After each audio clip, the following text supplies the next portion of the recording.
4 in the morning. That is when they wake up.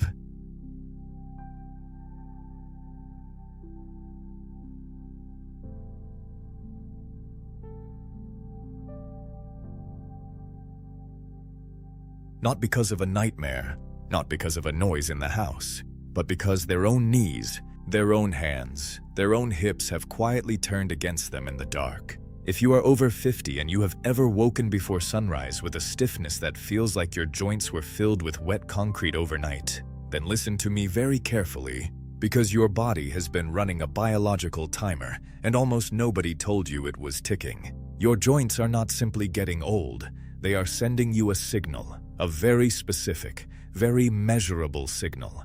And the tragedy is that most people spend 20 years silencing that signal with a small white pill instead of listening to what it is actually saying. My name is Dr. James Calloway. For 30 years, my patients and my colleagues have simply called me Dr. J. I have spent 3 decades sitting across from men and women in their 60s, their 70s, their 80s, watching them describe the exact same pain in the exact same words. Doctor, it's just my age, or doctor, it must be salt deposits. And every single time I have to gently take that idea apart because it is wrong, dangerously wrong. So today, I want to answer 3 questions that have haunted my examination room for years. First, why does the pain in your joints get worse at 4 in the morning and then ease up by noon as if it has a schedule? Second, why does the most popular painkiller on earth, the one sitting in almost every medicine cabinet of every person over 60, actually accelerate the destruction of the very joint it pretends to soothe? And third, why do so many people over 70 lose their ability to climb stairs not because of the joint itself, but because of something invisible melting away from around it? I promise you, before we are done, you will have the answer to every one of those questions. And if protecting your ability to walk, to garden, to pick up your grandchild without wincing matters to you, then subscribe right now and leave a like. Because what comes next is the part your own doctor rarely has the 15 minutes to explain in the office. So let us start by burying a myth that has caused more unnecessary suffering than almost anything else I have seen. The myth of salt deposits. Somebody's grandmother said it, and then everybody's grandmother said it. And now half the people who walk into my office point at their swollen knuckle and tell me it is salt. Listen to me closely. The ache in your knee is not table salt crystallizing inside the joint like sugar at the bottom of a cold cup of tea. That is not how the human body works. There is one condition, gout, where actual crystals do form. But those are uric acid crystals, and that is a completely different mechanism affecting usually the big toe, not the general morning stiffness that most of you are feeling. The everyday joint pain that arrives after 50, the kind that makes you grip the banister on the way down the stairs, has nothing to do with salt and, honestly, far less to do with age than you have been led to believe. Here is the nuance, and this is the nuance that changes everything. Age is not the cause. Age is the container in which the real causes have had enough time to accumulate. 2 people can both be 72 years old. One climbs a mountain trail on the weekend, and the other cannot open a jar of jam. Same age, completely different joints. If age itself were the villain, that difference would be impossible. So the question is not, how old are you? The question is, what has been quietly happening inside that joint for the last 20 years? And there are 5 real answers, 5 true causes. Not folklore, not salt, not the calendar on your wall. Let me take you inside the joint, because you cannot fix what you cannot picture. Imagine the end of your thigh bone and the top of your shin bone meeting inside your knee. Nature did not let raw bone grind on raw bone. Instead, the ends are capped with something remarkable: cartilage. Healthy cartilage is smoother than ice, slicker than anything a human factory has ever manufactured, and it is soaked in a fluid that lets your bones glide against each other tens of thousands of times a day, in perfect silence for decades. When you were 20, that surface was flawless. Here is the part that should stop you cold. Cartilage has almost no blood supply of its own. Back. Think about what that means. Every other tissue in your body gets a river of blood delivering repair materials and hauling away damage. Cartilage does not. It feeds slowly, indirectly, through movement, through the fluid being squeezed in and out like a sponge every time you take a step. Which means when cartilage starts to wear down, your body cannot rush in an emergency repair crew the way it does for a cut on your skin. The damage is slow, silent, and this is the trap. It does not hurt at first. And that brings us to the first real cause, and to the biological timer I mentioned at the very start. Right now, as you are listening to me, if you are over 50, that cartilage is thinning. Not dramatically, not overnight, but measurably. And here is the cruel design flaw of the human body.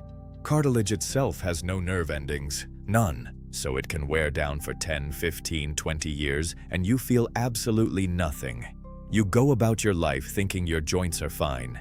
Then one day, the cartilage becomes thin enough that the bone underneath, which is packed with nerves, starts to feel the pressure. And that is the day the pain suddenly appears. Except it was never sudden.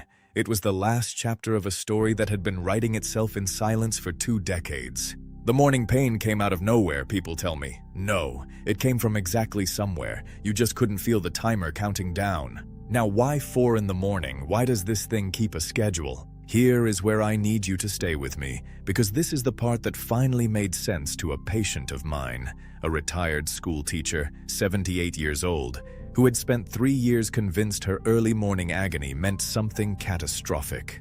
When you lie still for hours during sleep, the joint stops its pumping motion.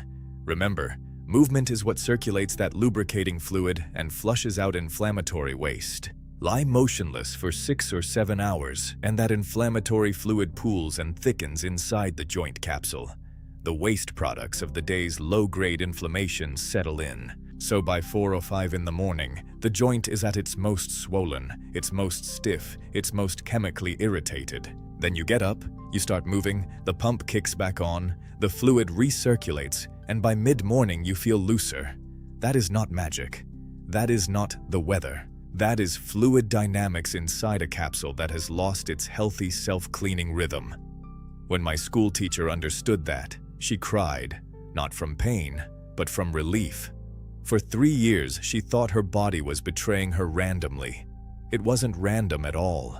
But here is the cliffhanger I need to leave you with before we go deeper, because there is a second layer to this that most people never discover. You might be thinking right now, "Fine, Dr. J, so my cartilage is wearing down. That's just mechanical. That's just wear and tear. There's nothing to be done."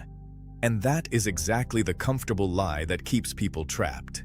Because the cartilage is not simply being worn away like a tire on a road, something is actively eating it. There is a chemical process, a fire, if you want the honest picture, smoldering inside the joint, something that also raises your blood pressure, thickens your blood, and quietly damages your heart at the same time. The joint pain is only the part you can feel, and when I explain what that hidden fire actually is and where it comes from, you are going to look at your own waistline, your own dinner plate, and your own medicine cabinet very differently. Because here is what 9 out of 10 of my patients get wrong. They treat the joint as the problem. In my practice, the joint is almost never the problem. The joint is the messenger. And most people have spent years shooting the messenger with a pill, never once asking what message it was carrying. So before we can talk about that pill, before we can talk about the painkiller that makes everything worse, I have to show you the fire. And that fire has a name that most doctors will not say out loud in a 15-minute appointment. That fire has a name, and the name is inflammation. But not the kind of inflammation you are thinking of. When most people hear that word, they picture a swollen ankle after a fall, red and hot and obvious, the kind that heals in a week. That is acute inflammation, and that is your body's friend. It rushes in, it repairs, it leaves. What I am talking about is something far more sinister, because it never leaves. Scientists have given it a name that I find almost poetic in how grim it is. They call it inflammaging, inflammation plus aging. A slow, silent, smoldering fire that burns at a low temperature throughout your entire body for years and years, and one of its favorite places to burn is inside your joints. You cannot see it. You cannot feel it as heat. But it is there, and it is measurable in your blood, and it is chewing through your cartilage while you sleep. Now, here is the question that took me years of practice to fully answer for myself. Where does this fire get its fuel? And the answer is the part that makes people uncomfortable, so I am going to say it plainly, the way I wish more of my colleagues would. One of the biggest sources of this hidden inflammation is not the joint at all, it is fat. And I do not mean this as an insult, I mean it as biology. For a very long time, doctors thought of body fat as a passive storage tank, just padding, just stored energy sitting quietly under the skin. We were wrong. BAC, completely wrong. We now know that fat tissue, especially the deep fat that wraps around your organs in the belly, is not passive at all. It is an active, living chemical factory. It pumps out signaling molecules, inflammatory messengers, into your bloodstream every single hour of every single day. My colleague, an endocrinologist I have worked alongside for 20 years, puts it bluntly to his patients. Your belly fat is an organ, and it is an organ that is on fire. Послушайте меня внимательно, and I want the English-speaking version of that same seriousness. Listen to me very carefully, because this is the connection almost nobody explains. Those inflammatory messengers do not stay in your belly. They travel. They flow through your blood into every joint in your body. And once they arrive inside the knee, inside the hip, inside the small joints of your fingers, they do something devastating. They activate enzymes. The honest name for them is matrix metalloproteinases, but you can just think of them as demolition crews. And these enzymes begin to digest cartilage, actively, chemically. They are not waiting for wear and tear. They are cutting the cartilage apart from the inside, molecule by molecule. So the person who is carrying an extra 30 or 40 pounds is not just putting more mechanical weight on the knee, although that is real too. They are marinating the joint in a chemical acid bath that dissolves it faster. This is why I have seen slim, active 70-year-olds with beautiful joints, and I have seen heavier 55-year-olds whose knees look, on the scan, like they belong to someone 90. The calendar did not do that. The fire did. But before we get to that pill, and we will, I promise you, because it is the heart of this whole story, I have to show you the third real cause. And this one is the quiet thief. This is the one that nobody feels being stolen until it is almost entirely gone.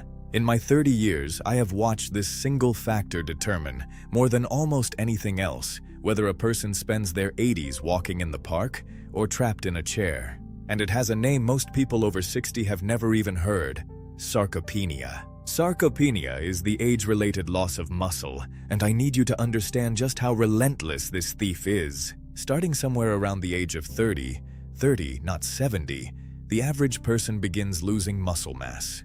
Slowly at first, but after 50 the pace picks up, and after 60 it can accelerate frighteningly. In my practice, I tell people the hard number. Without deliberate effort, you can lose something like 3 to 8% of your muscle mass every single decade after 30, and it gets worse the older you get. And here is the connection to your joints that almost nobody makes. Your muscles are the shock absorbers for your joints. Let me say that again, because it is the whole point. Your muscles are the body's suspension system. When you walk, when you go down a step, when you stand up from a chair, it is the muscle around the joint that absorbs the impact, that controls the motion, that keeps the bones from slamming into each other. Now picture what happens when that muscle quietly disappears. Back. The shock absorbers are gone, but the road is still just as rough. Every step you take now sends the full force of your body weight straight through a joint that no longer has any cushioning support around it. The cartilage, already thinning, already under chemical attack from the fire we just talked about, now gets pounded with unabsorbed impact thousands of times a day. It is the perfect storm. The muscle melts away silently. You feel no pain when a muscle fiber vanishes, and its disappearance sends the destruction of the joint into overdrive. This is the domino effect I want burned into your memory. One system failing quietly, invisibly, brings down the next. I had a patient, a former factory foreman, a strong man his whole life, 73 years old, who came to me convinced his knees were finished and that he needed replacement surgery. His scans were bad, yes, but not as bad as his pain suggested. So I looked at his legs, and I mean I really looked. His thighs had wasted down to almost nothing. All his life he had been strong, and he never noticed it slipping away because he stopped doing the things that demanded strength. He retired, he sat more, he walked less, and the thief took it all. His knees didn't need a surgeon first. They needed the suspension system rebuilt. And here is the part that stunned him. When we spent a few months carefully, safely rebuilding the muscle around those joints, his pain dropped by more than half. Same cartilage, same scan, different support structure. The joint had been screaming, not only because it was worn, but because it had been abandoned by the very muscles that were supposed to protect it. And this is where I have to hit you with the uncomfortable truth about why this happens so fast in older people, because it is a vicious circle, a trap that closes on itself. Your joint hurts, so you move less. You move less, so the muscle wastes away faster. The muscle wastes away, so the unprotected joint hurts even more, so you move even less. Do you see the trap? Round and round, tightening every month, until a person who was walking fine at 65 can barely cross a room at 75. And every single step of that spiral feels reasonable in the moment. It hurts, so I'll rest. That is the exact instinct that feeds the thief. In my practice, breaking that single loop, getting the muscle back before it is too far gone, has saved more people from a wheelchair than any prescription I have ever written. But there is a hidden accomplice to this thief, a saboteur working behind the scenes that makes muscle loss worse and joint pain sharper at the same time. It is not a food, it is not exercise. It is something invisible, something that your skin was supposed to manufacture from sunlight, and something that 9 out of 10 of my older patients are critically short of without having the faintest idea. When that one substance runs low, your muscles weaken, your bones soften, and here is the part that shocks people. Your pain receptors themselves become more sensitive, so everything hurts more than it should, and most people over 60 are running on empty. Which one is it? That is exactly where we go next. That invisible saboteur is vitamin D, and I know. The moment I say vitamin D, some of you mentally check out because you have heard the name 1,000 times on the back of a cereal box and you think it is boring. Послушайте меня внимательно. Do not make that mistake. Because in 30 years of practice, if I had to name the single most common, most overlooked, and most easily fixed deficiency wrecking the joints and muscles of people over 60, it would be this one. And the reason it is so widespread is almost tragic in its simplicity. Your skin makes vitamin D from sunlight, but as you age, your skin loses much of its ability to manufacture it. An 80-year-old's skin produces only a small fraction of what a 20-year-old's makes from the exact same sunshine. On top of that, older people spend more time indoors, cover up more, and their kidneys become less efficient at activating the vitamin into its usable form. So you have a perfect storm: less sun exposure, weaker skin, slower kidneys. In my practice, when I test my patients over 70, the majority of them are deficient. The majority. Not a few. Most. And here is why that matters for the very pain you feel. Vitamin D is not really just a vitamin. It behaves more like a hormone, and it has its fingers in everything. First, without it, your body cannot properly absorb calcium, which means your bones slowly soften and weaken, and weak bone under a worn joint is a recipe for deep, aching, grinding pain. Second, and this is the part almost nobody mentions, vitamin D is essential for muscle function. When it runs low, muscles literally become weaker and slower to respond, which means our thief from a moment ago, sarcopenia, feasts even faster. And third, here is the one that stops people cold. Low vitamin D actually turns up the volume on your pain itself. Research has connected deficiency to a heightened sensitivity in the nervous system, so the same amount of joint wear produces more pain than it should. Think about that. You could have a joint that is only moderately worn, but because you are running on empty, your body screams as though it were far worse.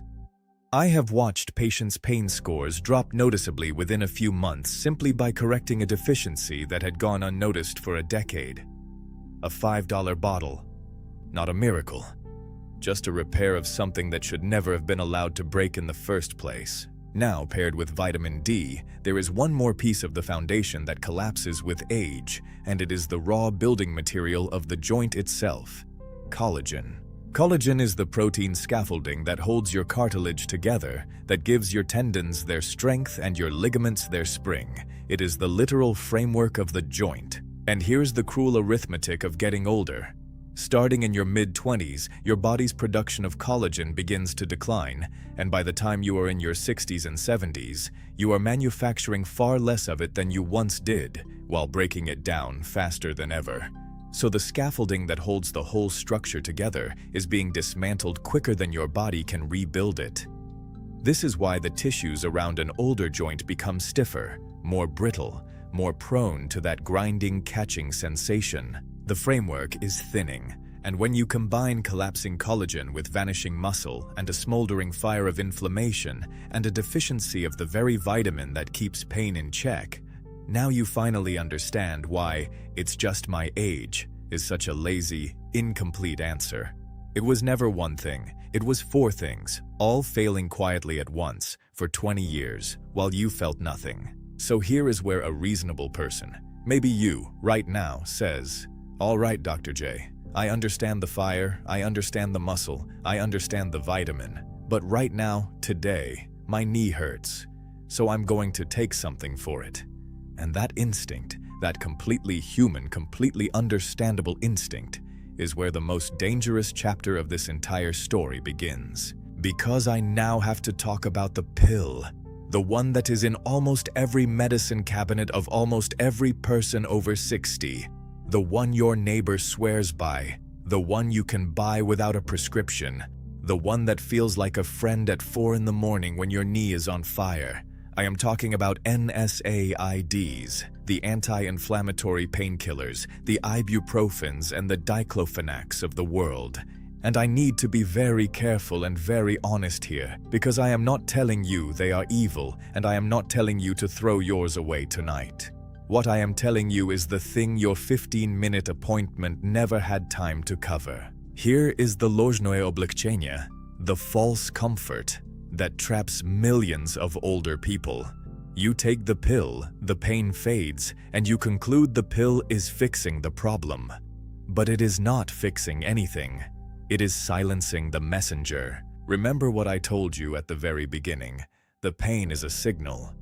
When you take an NSAID, you are not repairing the cartilage. You are not putting out the fire at its source. You are not rebuilding the muscle. You are simply cutting the wire to the alarm bell.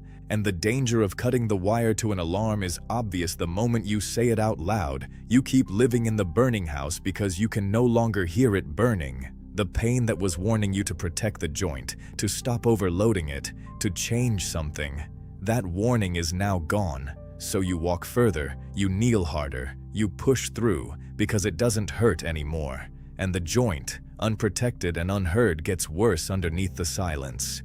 But it goes deeper than that. And this is the part that makes people who have taken these pills for years sit up straight. Some of these anti-inflammatory drugs, when taken constantly over long periods, appear to interfere with the joint's own attempts to repair its cartilage. Let that land for a moment. The very drug you are taking to save the joint may, over years of daily use, be quietly working against the joint's own repair machinery. There is real concern in the research that long-term, heavy use of these painkillers does not just mask the decline, it can participate in it. So the person who takes them every single day for a decade to keep walking may be, without any idea, trading a little relief today for a faster collapse tomorrow. In my practice, when a patient tells me they have been taking ibuprofen every day for years, that is not a small detail I brush past. That is a red flag I stop the whole appointment for. And I have not even told you the most frightening part yet, the part that has nothing to do with the joint at all. Because these painkillers do not just work in your knee, They travel through your entire body, and in an older body they carry risks that a 50-year-old barely feels, but a 75-year-old cannot afford to ignore. There is the stomach, there is the kidney, and there is something happening to the heart and the blood vessels that I have watched send people to the emergency room, people who came in thinking they had a stomach bug or simple fatigue, when the real story was written in a bottle of over-the-counter pills they had been taking so long they no longer even thought of it as medicine. In my 30 years, I have signed too many hospital admission forms that traced back to a harmless painkiller. So let me show you exactly what that pill does when you take it day after day, year after year, in a body over 60. Start with the stomach. These anti-inflammatory painkillers work by blocking a certain chemical pathway in your body. And that same pathway, unfortunately, is the one that produces the protective mucus lining of your stomach. Послушайте меня внимательно. This is not a rare side effect. This is the mechanism itself. Every time you take the pill, you are thinning the shield that stops your own stomach acid from digesting your own stomach wall. In a younger person, the lining recovers quickly. In an older person, taking these pills regularly, that shield stays thin, and this is how ulcers form, how silent internal bleeding begins. And here is the truly frightening part. In the elderly, this bleeding can happen with almost no warning pain, because remember, the very drug causing it is also a painkiller. I have had patients arrive pale, exhausted, dizzy, thinking they simply had a bad week, when in fact they had been slowly bleeding inside for days from a stomach they were medicating for their knees. Now the kidneys. Those same protective chemicals the pill blocks are also responsible for keeping healthy blood flow moving through your kidneys.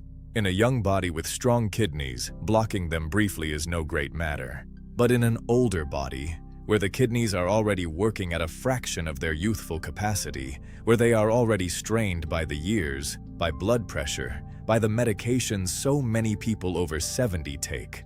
Cutting that blood flow with a daily painkiller can push a weakened kidney toward the edge. In my practice, the combination I fear most is an older patient taking a daily NSAID together with a blood pressure medication and a water pill. Doctors even have a grim nickname for that dangerous trio, because together they can quietly shut kidneys down. And the patient has no idea, because it does not hurt. It never hurts until it is a crisis. And then the heart. The risk almost nobody associates with a simple bottle of pain reliever. Long-term, regular use of these anti-inflammatory drugs has been linked to raised blood pressure and an increased risk of heart attack and stroke, especially in people who already have heart concerns, which describes a very large share of everyone over 65. Think about the cruel irony of it. The person is taking the pill so they can keep moving, keep walking, keep exercising to protect their heart. And the pill itself may be quietly nudging their blood pressure up and thickening the risk to that very heart. This is why I tell my patients, a painkiller is not a vitamin. It is a real drug with real power, and the fact that you can buy it without a prescription does not make it gentle. It makes it easy to forget how serious it is. And here is where I have to close the loop on something I mentioned much earlier, because there is another pill that tangles into this exact same story of aging joints and aching muscles, and that is the statin. Now, statins save lives. I want to be very clear and very responsible about that. For the right person, a statin is a genuinely powerful protector against heart attack and stroke, and no one should stop one on their own. But there is a well-known effect that too few people connect to their suffering. Statins can, in some people, cause muscle aches, muscle weakness, and pain. And do you see the trap that sets? An older person on a statin starts to feel deep muscle aching. They assume it is their joints, their arthritis, their age. So what do they reach for? The NSAID. Now they are silencing a muscle symptom with a painkiller that endangers their stomach, their kidneys, and their heart, while the real cause was something else entirely, something that a simple conversation with their doctor could have sorted out. This is how people end up on a pile of pills, each one treating the side effect of the last, and nobody ever stepping back to ask the real question: what is actually wrong here? And that question, that single step back, is the whole point of everything I have told you today. Because now I can tell you the real twist, the thing 30 years in medicine taught me that no textbook stated plainly. The most dangerous cause of joint destruction after 50 is not the worn cartilage, it is not even the fire, or the vanishing muscle, or the empty vitamin tank. The most dangerous cause is the silence. It is the human instinct to take the signal, the pain, the stiffness, the 4-in-1 morning ache, and switch it off with a pill instead of listening to what it is desperately trying to tell you. Every one of the real causes we discussed today is treatable. The fire can be cooled with what you eat and how you move. The muscle can be rebuilt even in your 70s. I have watched it happen with my own eyes. The vitamin can be refilled with a $5 bottle and a blood test. The collagen framework can be supported. Every single one of these is a door that opens. But the pill does not open a door. The pill paints over the warning light on the dashboard so you can keep driving the broken engine straight into the ground. So let me take you back to where we started. 4 in the morning, you wake and your joints are stiff and aching in the dark. But now you understand what that moment actually is. It is not your age betraying you. It is not salt. It is your body at its most honest hour, when the pumping has stopped and the fluid has pooled and there is nothing left to distract you, telling you the truth about a fire that has been smoldering, a muscle that has been fading, a foundation that has been thinning for 20 quiet years. That 4 a.m. ache is not your enemy. It is the most loyal messenger you have ever had. And the choice, the only real choice that has ever mattered here, is whether you finally listen to the message or whether you reach one more time for the pill that silences the one voice trying to save you. I have watched patients in their 80s get their lives back, not because we found some miracle, but because they finally stopped shooting the messenger and started asking what it was carrying. It is almost never too late to start. Rebuild the suspension, cool the fire, refill the tank, support the frame, and treat that early morning ache not as a curse to be numbed, but as information to be used. Because your joints were never simply getting old. They were talking to you the whole time. The only question that ever mattered is whether anyone taught you how to listen. Now someone has. If this made you see your own body or your own medicine cabinet differently, then do this one thing for me. Share it with someone over 60 that you love, because this is exactly the conversation that never fits into a 15-minute appointment. Subscribe, so the next time I sit down to explain what your doctor didn't have time to, you are here for it. This is Dr. J. Take care of the machine you were given. It has been trying to talk to you all along.